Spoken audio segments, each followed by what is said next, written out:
The King and I. Charles enjoys a touching moment with his sister-in-law Sophie, Duchess of Edinburgh, during the Commonwealth Service at Westminster Abbey. King Charles was seen enjoying a sweet moment with his sister-in-law Sophie, Duchess of Edinburgh, as they attended the Commonwealth Service at Westminster Abbey today. Sophie, 58, who received her new title last week, alongside her husband Prince Edward, 59, who became the Duke of Edinburgh, appeared delighted as she spotted the monarch. Video footage of the pair shows the Duchess beaming as she approaches her brother-in-law, who turns around to greet her. They appear to share a friendly word, before Sophie turns sideways and gently bumps Charles with her hips and shoulder.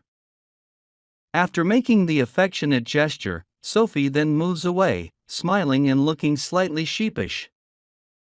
Senior royals were out in force for today's service, which marked a poignant milestone, as it was the first time the event has taken place since the Queen's death in September. Among those in attendance were the King and Queen Consort, the Prince and Princess of Wales, the Duke and Duchess of Edinburgh, and Princess Anne. During the service, the King issued a rallying call to the family of nations, urging them to strive together to achieve a global common good in his first Commonwealth Day address. In his speech, Charles highlighted the institution's indispensable role in the most pressing issues of our time. He also paid tribute to his beloved mother, describing how Commonwealth Day was a moment of pride for the late Queen Elizabeth, who dedicated her long and remarkable life in service to the Commonwealth family. For his speech, the King drew on the Commonwealth Day theme for 2023, forging a sustainable and peaceful common future, and emphasized the values of the family of nations, from peace and justice to care for our environment, embodied in the Commonwealth Charter, signed 10 years ago. He told the congregation, whether on climate change and biodiversity loss, youth opportunity and education, global health or economic cooperation, the Commonwealth can play an indispensable role in the most pressing issues of our time. Ours is an association not just of shared values, but of common purpose and joint action. In this we are blessed with the ingenuity and imagination of a third of the world's population, including 1.5 billion people under the age of 30.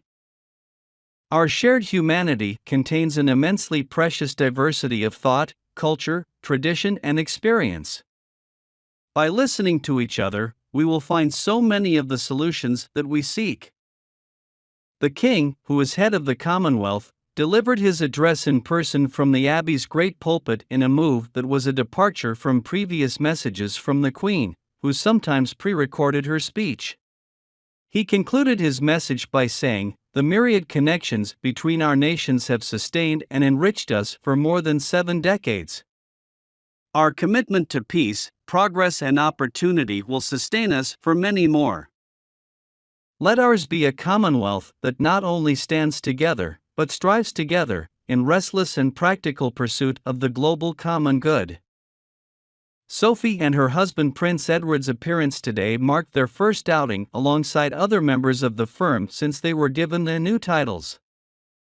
They were granted the Duke and Duchess of Edinburgh titles on March 10, Edward's 59th birthday.